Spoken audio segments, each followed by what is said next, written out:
हम बात करेंगे 16वीं शताब्दी के एक महान विद्वान, वैज्ञानिक और वास्तुकार चक्रपाणि मिश्र के बारे में।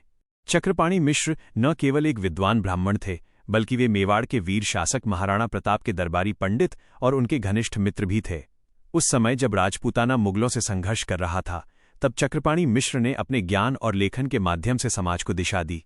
वे माथुर ब्राह्मण परिवार से थे और अपने समय के बहुमुखी प्रतिभा के धनी थे। वास्तुशास्त्र, ज्योतिष, पर्यावरण और वनस्पति विज्ञान में उनकी गहरी पकड़ थी। अब बात करते हैं उनकी प्रमुख रचनाओं की। विश्ववल्लभ, ये ग्रंथ जल विज्ञान और पर्यावरण पर आधारित है। इसमें भूजल की पहचान, जल संरक्षण और प्राकृतिक संसाधनों के सही उपयोग के बारे में विस्तार से बताया गया है। यह आज भी पर्यावरण अध्ययन के लिए महत्वपूर्ण माना जाता है। राज्याभिषेक पद्धति, इस ग्रंथ में राजाओं के राज्याभिषेक से जुड़े धार्मिक और वैदिक अनुष्ठानों का वर्णन मिलता है।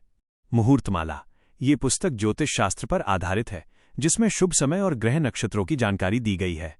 चक्रपाणि मिश्र का सबसे बड़ा योगदान ये था कि उन्होंने कठिन युद्ध काल में भी विज्ञान, कृषि और समाज से जुड़े ज्ञान को संरक्षित किया और आगे बढ़ाया। उनकी सोच आज के सस्टेनेबल डेवलपमेंट यानी सतत विकास से भी मेल खाती है। उनके सम्मान में मेवाड़ क्षेत्र में मिश्रों की पीपली नामक गांव का नाम रखा गया, जो उनके योगदान को याद करता है।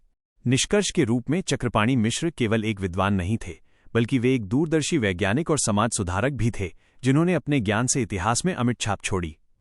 धन्यवाद।